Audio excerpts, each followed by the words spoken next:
How you doing, everybody? Welcome to Crossways. I'm back.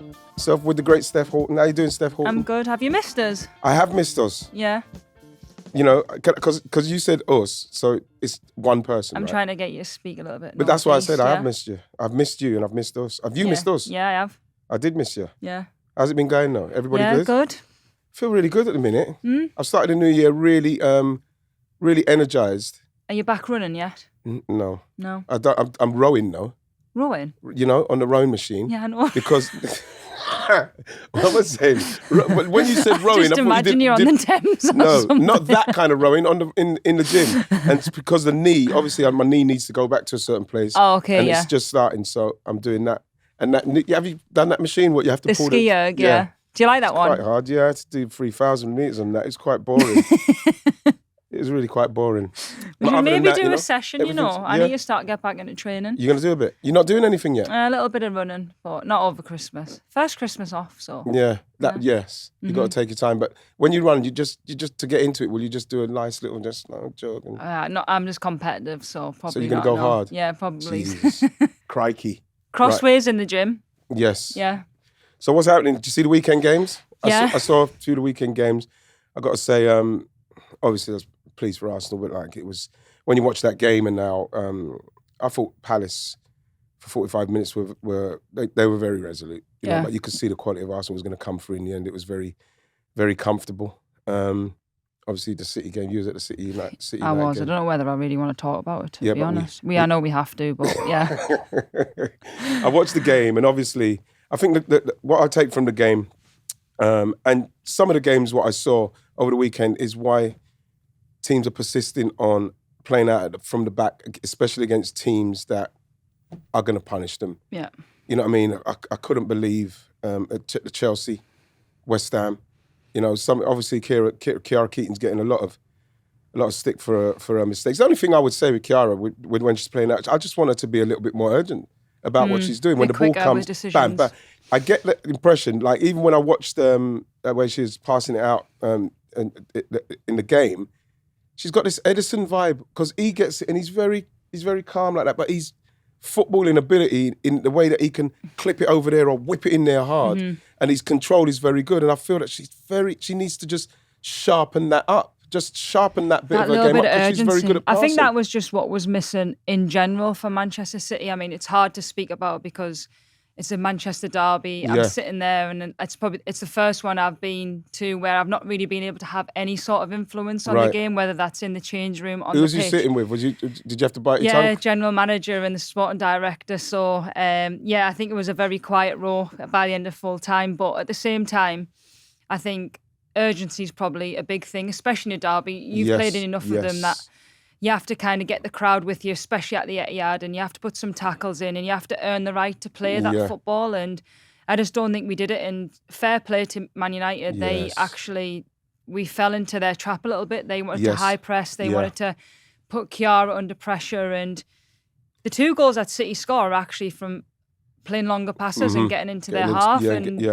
Without the strongest team that City could have, we kind of punished them. But you'd have thought, Steph, just because of that, they would have just gone longer anyway, just to say, right, let's move it from here, let's clear it from here and start playing up there. At least they've got 40, 50 yards to try and break us down. We might be able to get the ball back. But for them to be playing out like that, without their top people, you've got some top people. That's what I mean. If you look at like Alex Greenwood, Hempel, Bunny Shaw, like any team would miss them people, but at the same time, that's the situation. That's the next 4 or 5 months, potentially, they might be missing. So it's like, how do you adapt? How do you get the squad to kind of come into them places and to kind of stamp the authority? I mean, you've got Miedema, that's her first game back, and I thought she did okay. She scored a goal. She did what she had to do, but with limited service. So it's impossible for them players to kind of go and do their things. But I don't want to take too much away from Man United because I think they were ruthless. Yeah, they were. And to be honest, as well, Steph, in respects of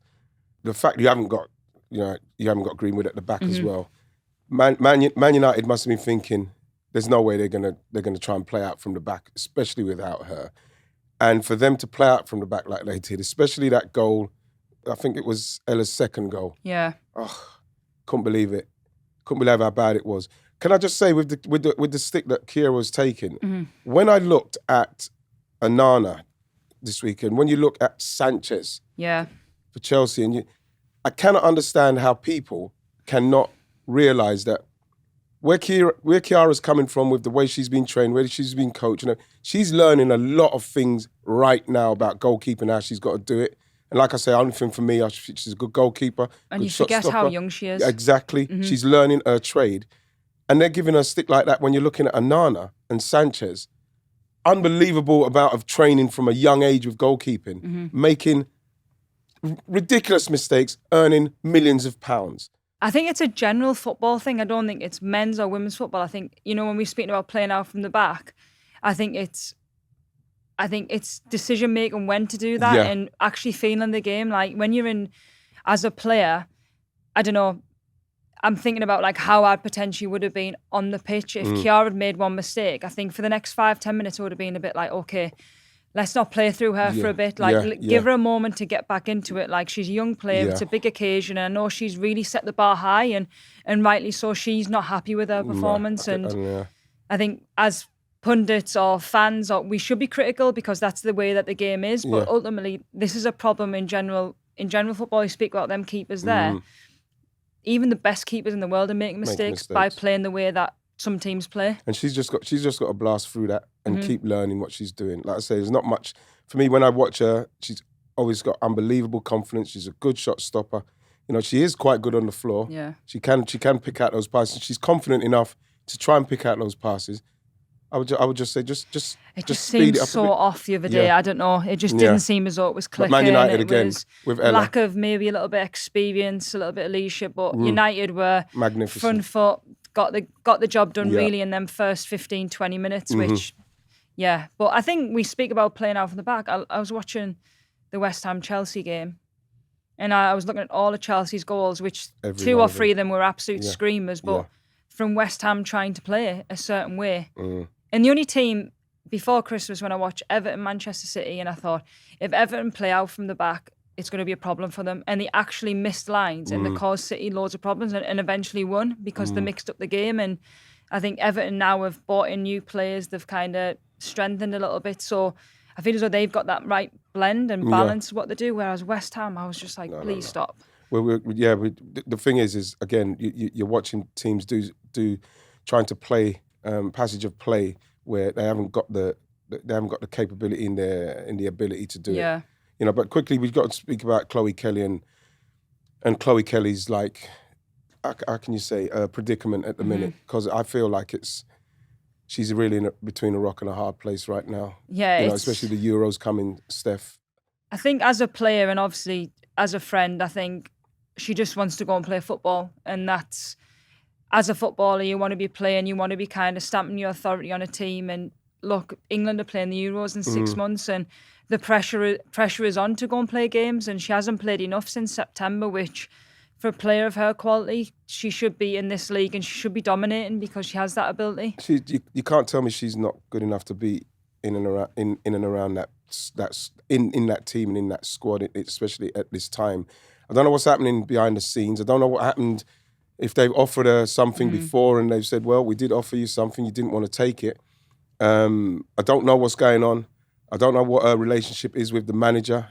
Can't be great, if I'm going to be totally honest, looking from the outside in, because there's no way Chloe Kelly and what she's capable of doing and what she's done shouldn't at least be on the bench. So a manager who I'm hearing, wasn't it Keller, who's coming in? Kerolin is coming in. So why wouldn't you give her, if you believe that Kerolin's going to come in and be better than Chloe Kelly, then why can't you let Chloe Kelly go to wherever she wants to go, whoever she wants to go? Because you're actually saying, like we mentioned, and you mentioned to me, then if Kerolin's coming, she's better than us. She's going to make us. She's better than you. She's going to make us better than we have been. So we don't need you. So why would they worry about who she goes to?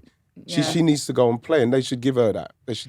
That's where I think now transfer windows in women's football, especially now league, are going to be so interesting now, because I think previously, years before, I think there probably weren't as many transfers going in and out of this window. Right. Everybody would probably wait to the summer, maybe wait for free agents. But now, because the competition's gone through the roof in our league and there's a lot of teams wanting to kind of compete for that Champions League space, it's going to be turning into a little bit like men's football in terms of that ruthless side, people being left to kind of wonder what they're going to be doing for the next 6 months. Yeah. It's a tough situation to be in, but it's just turned into what we've probably known about for so long in the men's game, that it's actually been a little bit more ruthless, and that human side's probably not there as much as it probably was before. I worry for her though, because with the Euros coming up, I'm sure she could. Chloe would look back. She would never have thought that she'd be in this predicament. No way, not with the caliber of player she is. So I'm thinking, like, there was a sort of link with Man United. Mm-hmm. Like, and people say, well, why would you let her go to Man United, or a so-called rival? That shouldn't have. They shouldn't be worried about that, especially if they're going to get Kerolin. Yeah, they should let her go and play. I feel as though Chloe as well, like, she's a different type of winger to a lot of wingers that are in our league at the moment. Like, Chloe can dribble, but her strengths are crossing. Her strength is getting the ball in the box and them deliveries out wide and being aggressive and being on the front foot. And look, I think she needs just to be happy first and foremost. And I think sometimes you just have to, these next 10 days are going to be really interesting in the sense of where she is going to go. You know what would be interesting if... if Chloe, would I take Chloe at Arsenal? Of course I would. You know what I mean? Give some more competition, you know, to people like Beth, and that, you know. She scored the other day, and really pleased for her. But I think someone like Chloe Kelly coming to an Arsenal or something like that, just to give herself the opportunity to have a run at the Euros. I don't think that's a bad move. I think that's a pretty good move for us. I just don't Do you like. think she'd play if she went to Arsenal straight off the? Do you think she'd play? Would she start? Yeah, probably. She's more than good enough, don't you think? Yeah, I mean, I rate Chloe. I think everybody knows that I do. So I just don't like the idea of, like, I think you hear a lot of stories now in the WSL of players just not knowing where they're going to go or not having any control over the future, which I think sometimes is maybe not the best way to go through clubs. You know, I'd like, from my point of view, Steph, for Chloe to do. What I'd love her to do is just come out and say, I want to leave. I don't think that anybody is going to begrudge her for that and hold that against her, especially with the Euros coming up.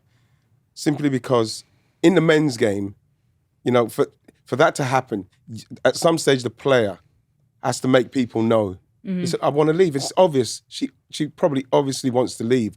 What happens with the men's game is that when it gets to this play, they're not afraid to do that. Obviously, you're going to get a lot of backlash from the fans. You just don't see that in the women's game. You don't see it in the women's game yet. No. You don't see it in the women's game yet, but at least at some stage, the players are going to just have to say that and take what comes, because I don't want Chloe in years to come after this, we've got 10 days left in this window, in years to come think, I wish I said something, the Chloe Kelly exclusive. We're talking about a top England international, proper player. You know, where's her exclusive? Where are we seeing any interviews with Chloe letting us know her situation? So then people say, oh, okay. That's what needs to happen. And I want that to happen personally by the end of this window. Otherwise, I feel she'll have regrets, and I hope that doesn't happen. You can see that in, like, any player that has to make a decision. I think you're in control of your own destiny to a point, and you can do certain things. And it obviously probably previously happened with the likes of Mary Earps, for example, where she could have potentially moved a lot earlier than she actually did. But do you think she might have been afraid? She might have been afraid to say, I want to leave. And it is a hard predicament, because I think when you're a player, like, ultimately you've got to kind of weigh up everything, every little bit of situation. So whether it's your club, your family, you being selfish and your perception towards the fans. And I think it is a hard decision to make in terms of that. But like you said, football is a short career, and you have to maybe kind of force people's hands a little bit more. But look, I think ultimately it's about playing football, and as a footballer you want to play as many games as you possibly can. Absolutely, and it's short. The game's short. It's even short for the women in respects of what they're earning. So, you know what I mean? Hopefully Chloe Kelly will prevail. Right, Wrighty. Well, go on. Massive game this weekend. Chelsea-Arsenal, Stamford Bridge. This is a big game. They're both playing. Are you nervous? Yeah, because it's very hard to judge both of the teams on the performances we've just seen. You know, Chelsea, West Ham, and ourselves with Palace. But it's the matchup, especially for Arsenal. We're coming into it with this unbeaten run. It's a brilliant game. Yeah, it's a brilliant game for them. Of course, I'm afraid of Chelsea. I feel that Arsenal, for me, I'd say they have to win it if they've got any any kind of like inkling of trying to try and close that gap. Exactly. They have to win the game, and that's how they should go into it. You know, that could work. That could play into Chelsea's hands. But at the same time, I would love to see them have a real go. Yeah. I think Niamh Charles coming back is massive for them. Did you see her and Baltimore?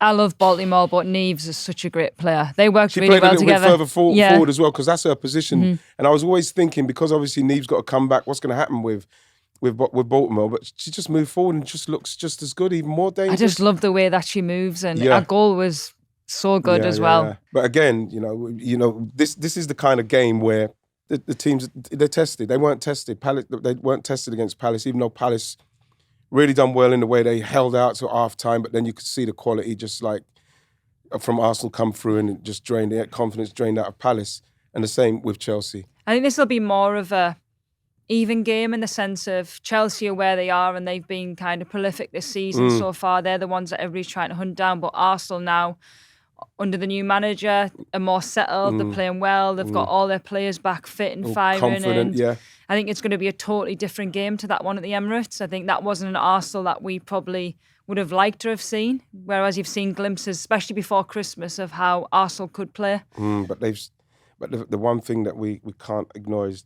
Maya Ramirez. Oh, see, I have to say it with some energy, because and powerful. That'd be interesting against Williamson and Catley if that's their centre halves. You know something. This is why again, you know, Chelsea and Arsenal are the top end of it. I do like watching these games, but I do want to see more from individuals in games like this as well. I do think that is whoever wins that battle between Ramirez and the two centre halves. That is what will determine the game. Do you think, being a centre half, remember how she manhandled us? Well, I should say, how she woman-handled Arsenal the last time we played. You're thinking about it. Surely, like... You got to do something different. Yeah, because like she's brilliant when the ball comes into her. She's so strong, she can hold it off and link. Now, if you drop off of her, she'll turn and run at you with pace. What are you going to do, Steph? What would you do if you're Leah now? Stop the ball getting to her, because she doesn't have no effect on the game whatsoever. I think Arsenal's press in that game wasn't great. So she was allowed to do them things. She was able to drop into the space. She was able to get on the ball, where I think as a centre-half, you're thinking, right, okay, like how do I make it different? And the best thing is getting everybody else to do the work for you. Stop the passes going into her. Right. And you've got to sacrifice something. And that's the thing about these big games is you're probably stopping Ramirez getting on the ball, but you might like a Wrighton or a Baltimore get on the ball, and you've got to kind of weigh that up as a team.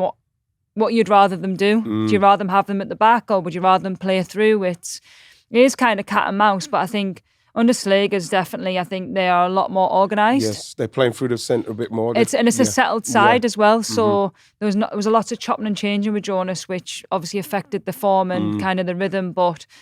Yeah, I'm excited to watch. It's a big game. If Arsenal win that, then there's a potential for Chelsea to kind of maybe not go on a run as much as what they've done and to be stopped, but it's going to be tough. You see, we're talking about Maya Ramirez there. You know, when you played against Sam Kerr, the great Sam Kerr, how did you lot prepare for it? Is that the kind of thing that you've done? Yeah, you've got to highlight key players like Sam Kerr. You can't ignore that. It'd be stupid and you'd be foolish to kind of forget about that. But I think ultimately it was about stopping it at source. She liked to run in behind, but if we can get pressure and we can stop them long balls from Millie Bright or the goalkeeper, then as a back four or a defensive unit, you can kind of gauge where she is. You can kind of keep checking. You can be able to get a bit more aggressive because it's a bit more predictable where the ball's going to be. And obviously, it doesn't work all the time. I'm not going to sit here and say, I won every single ball against Sam Kerr, me and Alex in the last game I played, but we certainly stifled her and didn't really let her get into the game. And sometimes you've got to kind of work as pairs, you've got to work as partnerships. And I think for the back four at Arsenal, it's about talking to people in front of you and getting them to do the dirty work. And it sounds a bit brutal, but ultimately that's football. You've got to kind of, that's what their job is, to press. You have to try and negate players like that because they're so good. But it's again, I think it's very, very finely poised. Yeah. Not like, because obviously Arsenal this great run, but like I say, coming off I'm not going to judge it off of those last two games. I'm going to judge it of them two going in, what mentality Arsenal are going in with. You know, I love what Rene's doing. We're playing a lot better. A lot of players are playing a lot better. I like Steph Catley. She adds love her balance. playing I've been there. impressed with her there. I think It's sometimes unfortunate for Lotta and that, but like she is very, very, very balanced. You know? I like the idea that I think under Slegers, if you're playing well, then you get the chance to keep the shirt, and I actually really like that. I think that breeds confidence. And look, it's competitive in these types of teams where you've got a lot of players in different positions, and like the likes of Lotta Wubben-Moy being on the bench, like that. The season that she had last year, it's a shame, but at the same time, that's what the situation is. But Chelsea are going to be tough to stop, if I'm being honest. I think, especially at home at Stamford Bridge, it's going to be they have potential to do something really good this season, do something special, and we want the league to be exciting. Yeah. So, I hope that Chelsea does, and we can see it off, because that's what you have to do. Steph in them games, first 25 minutes, keep the crowd out of it. You know what I mean? Like you say, put pressure on the midfield so they can't get their heads up. You know, and keep that pressure on them. If I'm Chelsea, I'm just gonna come out the blocks flying. Yeah. See if you can nick something early, get something else, and then you find out what Arsenal's about. Yeah. That's what I would like to see. I'd like to see Arsenal like go there with confidence, and I'd like to see Chelsea start with that confidence, because then I think that's a blockbuster game. Yeah, the intensity will be crazy because they want to play the same style of football, and they've got really good individual technical players as well. It's going to be a good one, I think, that one. I hope it is anyway. Yeah, me too. Ian, I'm really happy for Casey Stoney. Yes. I think there's been a lot of news about managers, but certainly her to be able to get the Canada national team job. It's a big role. It's a massive role. Especially as she's been. I remember how long it took her to get her family across there and everything like that. So I bet it was a job that she really thought was going to work out very well for her. And obviously it went how it went. And now she's got the Canada job. I think the Canada job, especially when you see what people don't understand how important it is with the ladies and the kids, and making sure that the kids are okay and where the schooling. You know, I think international football will suit her. Yeah. Better, fingers crossed it will suit her. I think the Canada job, you know, obviously with Dronegate and everything that's going on, I think to get in a manager of that stature and that capability is a good move from Canada. I think it's a good move for Casey. I do. I think it probably suits both of them, in the sense of that Casey can stay in America, family, your kids can be there. And I mean, I was thinking, when are you going to get a job, Casey? Because I just know what she's like as a person. It's just she wants to work, and she has that ethic to improve and get better. And I think Canada's probably going to be really perfect for her, in the sense of you got that really like work-life balance. You've got opportunity to see your kids, and you know what? Canada are a good team. They've got some good players. Yeah, they have. Yeah.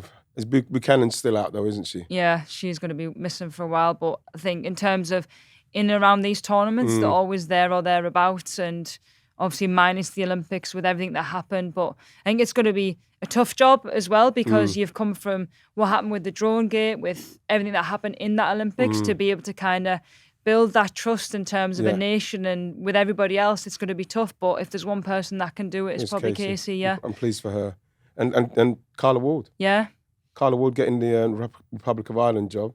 Great job. You know something? I'm hoping that she will be able to get Ireland in a position where, whether it's the structure, how they're going to play structure, what formation but not so much emphasis on everything through Katie McCabe. Yeah. You know, it just needs more organisation than that. I think as a nation, they need to be continuing to develop the likes of players like Katie McCabe. That is what maybe has been missing from that team for a long time, is that you have so much reliance on one or two players, whereas it needs to be a lot more players that are able to be at that level. And I'm quite interested to see how they cope with the fact that you're not in day to day.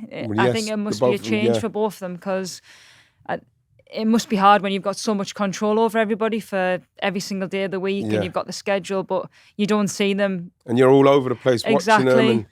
And sometimes you can't really get a feel of how people are training and playing, because you only see them in maybe one-off matches. And I'm buzzing as well, because my old assistant, Alan Marn's assistant with Wardy. Okay, cool. So I'm really happy for him. He deserves an opportunity. He's a great guy. So she's got a good one there. Nice hopefully they'll both go and do well. I really hope they both do well. You know, I wouldn't even say especially Casey. It's just that the both of them. Yeah. The both of them should be working. The both of them should be in the game. And also, Renee Slagers. Renee, There was a little secret in the Crossways WhatsApp group. It wasn't a secret. I got ghosted, everybody. You didn't get ghosted. I nearly left the group. Ghosted. You didn't. Whilst Ian was doing an interview with Renee. No, so it wasn't. It was no, Steph. It wasn't a secret script. Look, you could tell when someone's lying because like they start laughing when they're talking. It was a people secret behind script. their cameras are lying though. That's all I'm saying. No, but I had to make a phone call to say, I can at least tell Steph. Surely I could tell Steph because it was a secret squirrel thing. I had to go there. I'll let you off. Undercover, but like it was I really enjoyed the interview. I really enjoyed her energy. Yeah. Right? Because when she first came in, obviously the first couple of games, you think, yeah, nice one. She's steadied the ship. I was more worried that because she's been in and around Jonas for so long, assistant, and worked with him before, I was worried that she was going to still play a kind of football that he played. And it's not. Yeah. It's nothing like it, in fact. You know what I mean? And what else I like about is a focus. You know what I mean? You look at her and you could see the cogs and everything working. She's constantly thinking about.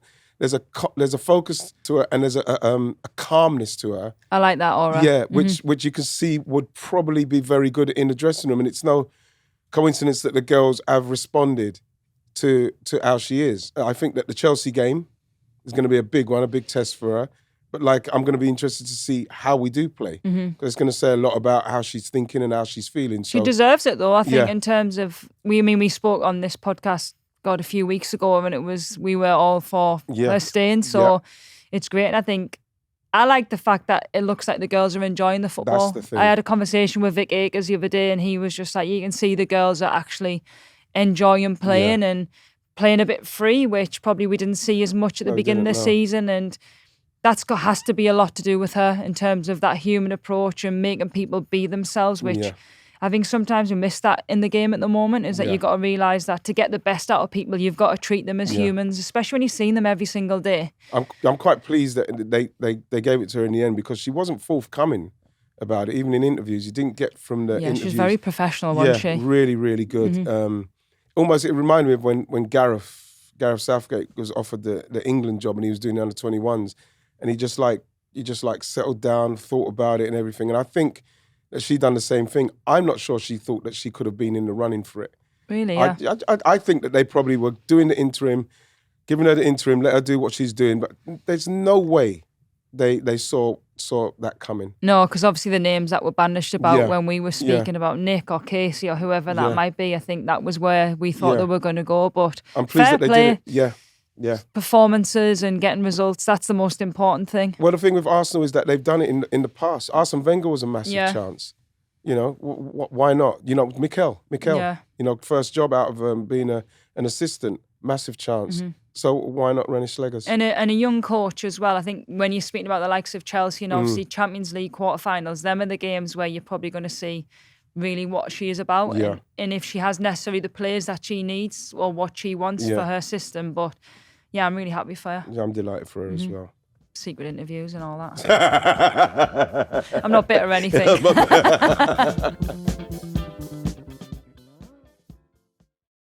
Righty, this weekend's fixtures. Right. I'm going to say Villa City.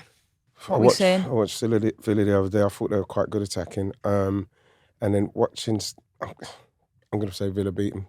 Do you think? Villa 2-1. Oh, hope Especially not. no Hemp, no Greenwood, no Shaw. I don't fancy them to win. I'm going to go 2-1 City. I'm going to stick to my team. Nice one. Come on. Nice one, Steph. We've done Chelsea Arsenal. Do you want to do a prediction for that? Yeah, we have to. See, I'm going to have to say Chelsea. I'm sorry. What's the score though? 3-1 Chelsea. Soz guys. Oh. I think we're going to get something. I'm going to go with 2-2. Yeah? Yeah. I can't see us outscoring them. That's the thing with Chelsea. I can't see us outscoring them, but I'm going to go with 2-2. I think we're mentally strong enough to deal with them, but it's Chelsea. It depends what Chelsea turns up, I say. If Ramirez turns up. I'm going to go 2-2. Palace Spurs. Bear in mind, Palace are bottom of the league. 5 points. You have to fancy Spurs. Yeah, but the thing Spurs is going to be Spursy. Beth That's all I'm England, saying. It's the kind of game that Beth England will cause problems, I think. Yeah. I'm going to go with Tottenham to beat them 3-0. I'll go 2-0 Tottenham. Yeah. Leicester Liverpool. Liverpool. I think Liverpool. Did you see what Olivia Smith done to Bergsvand? Yeah. It was... That is a centre-half's nightmare. That moment right there is like, you try and stay with them, but you when want to you really see- take them down, but you get sent off. She should have fouled her outside the Yeah. box. You know what I mean? It's when the head starts banging, cut back. But that was brilliant. I'm going to go with Liverpool. I'm going to go Liverpool there. I fancy a draw, you know. You think? Yeah, 1-1. Leicester. You've What's seen Leicester what going to do Leicester to stop did them? against Chelsea at home. You don't know, do you? I think Olivia Smith will give them She's too much good, problems. isn't she? I do Yeah. like her. Yeah, I think Yeah. she's knocking on the door. 3-1 Liverpool. Oh, I'm giving them, and I'm giving Leicester a goal. I think I'm being very generous. right, okay. I'm going 1-1. Wow. West Ham, Everton. I'm gonna go Everton. I quite like it's I think her name's Gago. Mm-hmm. I like the look of her. She Yeah. looks like she can run with the ball. She looks strong. I'm gonna go Everton because of what I've seen of West Ham up to this point.